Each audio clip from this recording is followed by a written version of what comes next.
Comecemos por falar de Yuri Leitão, esse grande desportista, esse grande caráter que acaba de ganhar 2 medalhas de prata nos Jogos Olímpicos de Paris. Falaremos depois dos problemas que Portugal está a sentir na saúde, na agricultura. A seguir falaremos inevitavelmente de Israel, da Ucrânia e dos Estados Unidos. Política Impura, na Rádio Transforma, com Henrique Prior. Sejam bem-vindos a mais um Política Impura na Rádio Transforma e na revista Em Comunidade. Como sempre, peço-lhes para partilharem o programa, colocarem gosto, ouvirem até ao fim, deixarem os vossos comentários e, sobretudo, subscreverem o canal da Rádio Transforma, o que é muito importante para este projeto de informação livre e democrática. Comecemos por falar de Yuri Leitão. Ganhou nos Jogos Olímpicos 2 medalhas, mas não foi de qualquer maneira. Ele podia ter ganho uma medalha de ouro e preferiu ganhar a medalha de prata à medalha de ouro. Vamos dizer como, porque este caráter absolutamente notável e invulgar de homem e de desportista deve ser marcado como exemplo de todos os desportistas, de todos os seres humanos. Pois Yuri Leitão, que ia em segundo lugar numa corrida de velocidade, ele viu o ciclista que ia à frente dele cair e parou, ajudou a levantar esse ciclista e deixou-o prosseguir à frente e deixou-o ganhar a medalha de ouro, dizendo que se prosseguisse e ganhasse a medalha de ouro, essa medalha não teria grande valor, porque na realidade estava dependente de uma queda, de uma fraqueza momentânea de um adversário, que teve um desempenho na corrida melhor, o que foi reconhecido por Yuri Leitão, e era ele quem merecia a medalha de ouro. É um exemplo humano absolutamente extraordinário de desportivismo e de grandeza de alma que é necessário ressaltar. No momento em que vale tudo, em que cada um procura subir às custas dos outros, não só passar os outros, mas empurrar os outros para que lhe possa passar à frente, Yuri Leitão fez exatamente o contrário. É isto que é a grandeza do ser humano e é isto que deve servir exemplo para todos os esportistas, para todos os seres humanos. Daqui passamos para o desempenho do governo nestes dias. O PSD e a AD prometeram tanto na campanha eleitoral que agora são confrontados com a realidade. Estamos a falar do Serviço Nacional de Saúde e do caos total que há no Serviço Nacional de Saúde.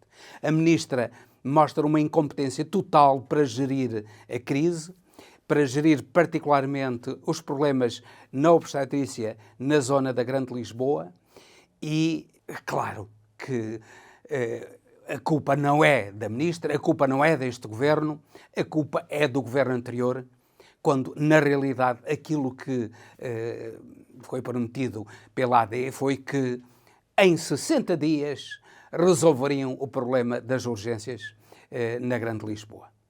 Claro que não cumpriram, não podem cumprir, e não podem cumprir, já dissemos aqui, por várias razões. A primeira delas é por falta de médicos, e que essa falta de médicos é motivada, entre outras razões, não só por haver médicos que não estão dispostos a trabalhar no Serviço Nacional de Saúde com as remunerações que aí lhes são oferecidas, mas também porque na zona da Grande Lisboa a habitação está a um preço incomportável, está a um preço superior àquilo que se pratica em Madrid e os próprios médicos não querem ir para a zona da Grande Lisboa para ganharem razoavelmente, mas depois gastarem em habitação a maior parte daquilo que ganharam. Este governo está a fazer exatamente o contrário daquilo que devia fazer. O anterior governo colocou um imposto extraordinário sobre o alojamento local e limitou o crescimento do alojamento local. Pois este governo, a primeira coisa que fez foi acabar com esse imposto extraordinário, isto é, prescindindo de receitas, e facilitar a instalação de novos alojamentos locais. O que é que isso vai fazer? Vai, novamente, dificultar a oferta de habitação em Lisboa. E vai dificultar a vida aos professores, vai dificultar a vida aos médicos e daí vai dificultar a vida aos doentes, vai dificultar a vida aos alunos e depois o país queixa-se de que não há médicos nem há professores, sobretudo na zona da Grande Lisboa, porque na realidade este governo está a fazer uma política para afastar os professores e os médicos de onde eles mais são necessários. E mais, está a prescindir de receitas que ajudariam o Orçamento Geral do Estado e que eram completamente justas. Por isso mesmo, nós estamos, neste momento, confrontados com o regresso ao déficit. Isto é, ao contrário daquilo que prometeu, as finanças voltam a estar desequilibradas. E depois também sucede algo de extraordinário. O Tribunal Constitucional declarou já em 3 acórdãos a inconstitucionalidade do imposto extraordinário de solidariedade lançado contra os bancos sobre os lucros dos bancos a seguir à pandemia. Repare-se que declarou inconstitucional esse imposto com o fundamento de que era um imposto que ia contra o princípio da equidade, ia contra o princípio da igualdade. Isto é absolutamente inacreditável como é que o Tribunal Constitucional favorece os bancos com esta interpretação. Claro que, felizmente, ainda teve votos contrários de alguns conselheiros. Mas aquilo que o Tribunal Constitucional disse foi exatamente isto, que esse imposto viola o princípio da igualdade, porque é um imposto lançado apenas sobre os bancos e não sobre outras entidades. Mas os bancos são desiguais. E há uma coisa que vem desde o direito romano, que é o princípio da desigualdade obriga a tratar de modo desigual aquilo que é desigual e igual, obviamente, aquilo que é igual. Ora, os lucros dos bancos são desiguais relativamente aos lucros de todas as outras empresas. Portanto, o Estado tem de tratar desigualmente aquilo que é desigual. Esse é o princípio da igualdade. E é espantoso como é que o Tribunal Constitucional interpreta o princípio da igualdade dessa maneira. Dizendo que o mesmo imposto, para ser igual, teria de ser lançado sobre outras empresas.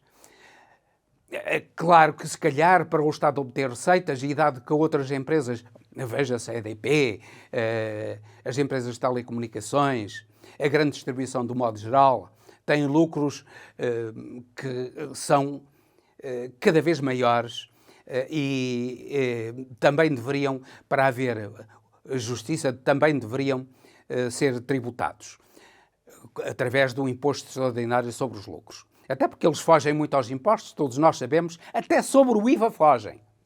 A grande distribuição, até sobre o IVA foge. Mas isso é outra história que poderíamos contar num programa a fazer apenas sobre isso. E era importante que os bancos, tendo lucros muito maiores do que outras quaisquer empresas, e ainda por cima pagando poucos impostos, porque as outras empresas têm lucros elevados, mas pagam impostos. Agora a banca paga impostos baixíssimos, tem imensos benefícios fiscais relativamente a qualquer outra empresa, mesmo pequenas e médias empresas. E, portanto, há aqui uma desigualdade no que toca aos lucros da banca, que devem ter um tratamento desigual. Por isso, é inacreditável que o Tribunal Constitucional considere que houve, nesse imposto, uma violação do princípio da igualdade. Por outro lado, há aqui um claro princípio da igualdade que o imposto, da equidade que o imposto defende.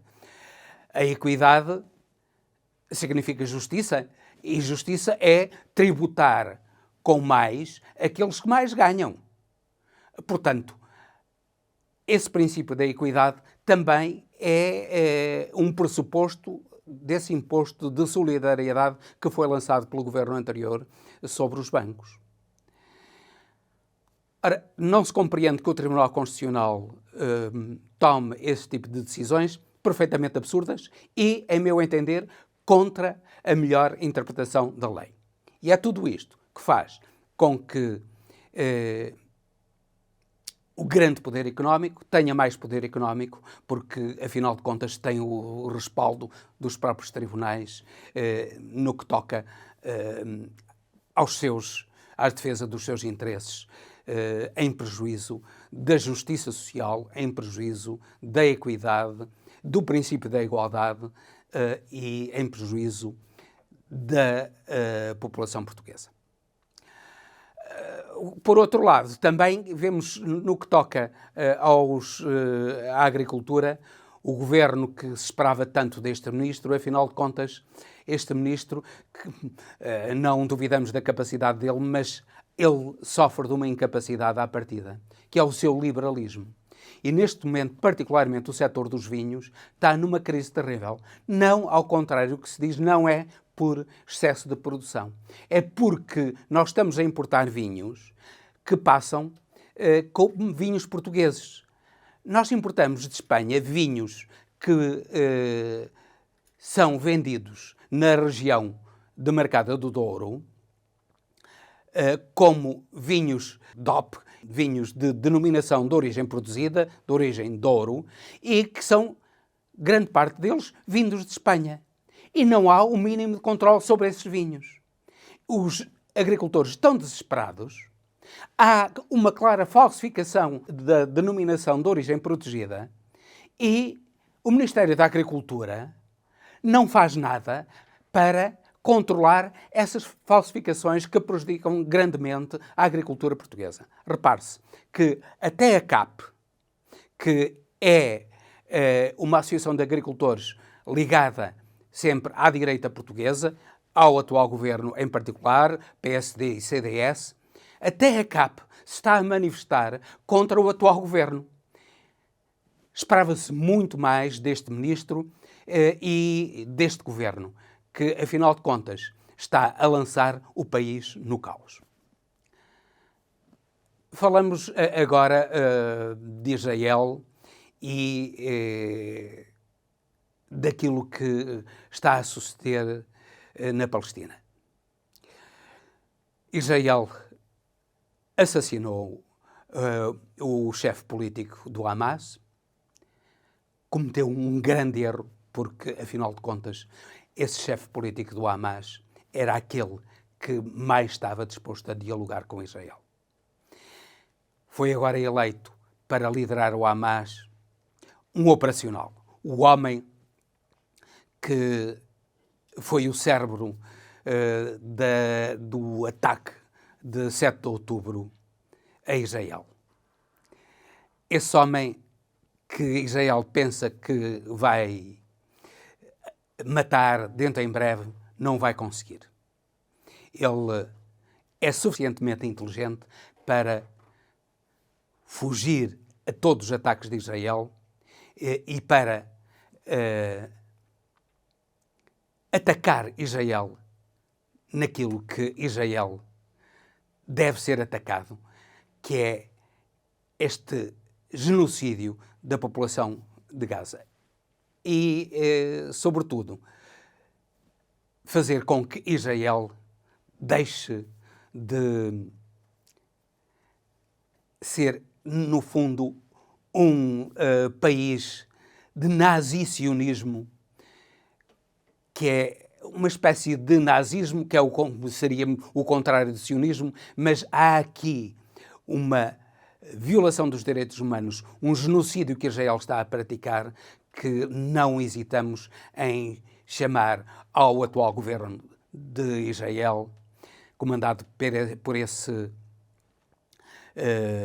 criminoso, até criminoso de delito comum, não só criminoso de guerra, já foi condenado como tal, mas criminoso de delito comum, corrupto, que já foi considerado como tal pelos tribunais de Israel. O Hamas, no fundo, está agora livre para fazer com que Israel se vergue a uma política que possa fazer com que o Estado da Palestina finalmente seja aceite pelo povo judaico e pelo governo judaico. Porque, infelizmente, o próprio Parlamento judaico votou contra a criação do Estado palestiniano. Só que agora foi um erro gravíssimo aquilo que Israel fez. Foi um aventureirismo gravíssimo aquilo que Israel fez. No fundo, violou a soberania do Irão. Matou um dirigente do Hamas dentro do solo iraniano. Isso dá o direito de retaliação, um direito internacionalmente reconhecido, ao Irão.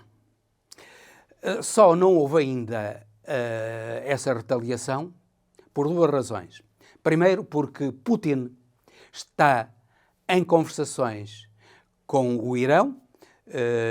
Ainda recentemente, o ministro dos Negócios Estrangeiros russo, Sergei Lavrov, se dirigiu ao Irão para pedir contenção e para pedir um compasso de espera para negociações, que parece que vão ser retomadas no dia 15 de agosto. E, por outro lado, o Irão também está interessado numa certa pausa, porque ele vai retaliar e deve concertar com os seus aliados, nomeadamente o Hezbollah no Líbano e os Houthis no Iémen, para além de, obviamente, o Hamas, deve concertar a forma como irão atacar Israel em várias frentes. Isso vai acontecer e aquilo que Israel está a fazer é não acabar com o Hamas. Bem pelo contrário, a tornar o Hamas muito mais forte e a posição moral do Hamas aos olhos do mundo ser cada vez mais respeitada. Porque, embora sendo eles fundamentalistas, usando o terrorismo, a verdade é que, face a uma atuação criminosa de Israel, pois a única solução é a revolta, é o terrorismo, porque Israel não cede a não ser através da força das armas. Agora, repare-se que o novo dirigente do Hamas é o indivíduo cujos pais foram expulsos das suas casas, das suas terras, pelos judeus. E ele nasceu num campo de refugiados. Certamente que o passado dele de sofrimento, não só por isso, mas também de sofrimento nas prisões judaicas, onde foi torturado, certamente que o passado irá influenciar grandemente a sua liderança do Hamas. E, ao contrário daquilo que Netanyahu está a prometer, o Hamas vai sair reforçado de tudo isto. Vai sair reforçado porque o Hamas tem um ramo em Gaza, tem outro ramo na Cisjordânia e tem outro ramo no exterior. E se Netanyahu pensa que liquida em Gaza, que não liquidou. Estamos agora a tantos meses de guerra, ainda não liquidou o Hamas em Gaza. Repare-se, não liquidará certamente na Cisjordânia e muito menos no exterior. Aquilo que Israel está a fazer é precisamente reforçar o Hamas interna e externamente. Daqui passamos para a Ucrânia, muito brevemente, com este golpe de propaganda de Zelensky que demonstra o seu desprezo pela vida dos ucranianos. Zelensky foi agora com uns tanques dirigindo-se a Kursk numa eventual tentativa de chegar a Kursk e, sei lá, se calhar, eles dizem tentar tomar Kursk de Kursk tem um valor simbólico para a Rússia porque foi o campo de batalha da maior guerra de blindados, da maior batalha de blindados na Segunda Guerra Mundial, em que os blindados soviéticos esmagaram os blindados nazis. E agora, em Kursk, Zelensky, num golpe de propaganda, tentou demonstrar que tinha muita força. Claro que esse golpe não surtiu efeito, já morreram à volta de 600 soldados e comandantes do regimento que se meteu nessa aventura. Já foram destruídos cerca de 40 tanques e aquilo que se sabia, obviamente, à partida, é que Putin já tinha sido informado dessa tentativa de avanço de Zelensky sobre Kursk e deixou que eles avançassem para precisamente os aniquilar e demonstrar a fragilidade do regime de Zelensky e todo o seu aventureirismo. Zelensky e aqueles comentadores que na televisão exaltam este aventureirismo, no fundo, eles silenciam o total desprezo de Zelensky pelas vidas dos seus soldados, dos seus concidadãos. Finalmente, falemos dos Estados Unidos e das eleições que se avizinham. Aquilo que nos apercebemos é que Kamala Harris está cada vez mais a colocar-se à frente nas sondagens e Kamala Harris certamente que irá ganhar. E o indício de que ela irá ganhar é a forma como o grande poder económico está a apostar nela. Ela tem recebido doações que são o dobro ou o triplo daquilo que recebe Trump. Isto é, o grande poder económico americano já não confia em Trump, confia em Kamala Harris. Kamala Harris vai ter a mesma política de Biden e é pena que o Partido Democrata não consiga dentro de si uma verdadeira alternativa.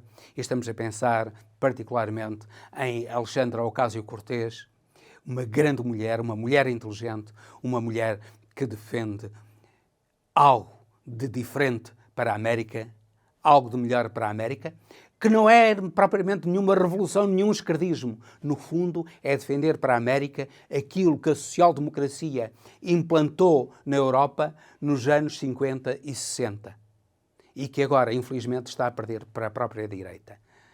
É uma política social-democrata de esquerda que Kamala Harris não vai levar a cabo, mas que Alexandra Ocasio-Cortez poderia levar a cabo, e isso poderia dar um novo elan aos Estados Unidos. Infelizmente, não foi essa a decisão do Partido Democrata e, ao contrário do que dizem os observadores, nomeadamente um sociólogo muito respeitado e que eu muito admiro, que é Zizek. Zizek diz que previa que a eleição de Trump ou os perigos desta eleição fizessem subir à cena Alexandra Ocasio-Cortez. Infelizmente não é assim e já se previa que não fosse assim, porque face a uma candidatura de um extremista de direita como é Trump, o Partido Democrata iria unir-se e apoiar uma candidatura, digamos assim, centrista, como é a de Kamala Harris. Esperamos que no futuro o Partido Democrata perceba onde é que falhou e que uma figura como Alexandra Ocasio-Cortez possa emergir dentro dos Estados Unidos para fazer realmente os Estados Unidos grande. Porque aquilo que Trump fez é tornar os Estados Unidos cada vez mais uma potência secundária. E aquilo que Kamala Harris vai fazer é continuar exatamente a tornar os Estados Unidos uma potência secundária, porque sem o mínimo de justiça social, a América será sempre uma potência secundária, até porque Kamala Harris continuará a investir no complexo militar como forma de desenvolvimento da economia. E não é aí que se deveria investir. Era na produção real, na produção de bens de consumo e na produção de bens de produção também. E isso sim poderia fazer com que os Estados Unidos fossem novamente grandes e pudessem competir com a China e pudessem também ser uma nação de referência de defesa da liberdade, que não são. Repare-se que os Estados Unidos, que estão a apoiar a extrema-direita, estão a apoiar uma senhora que veio recentemente a Madrid a um congresso da extrema-direita espanhola,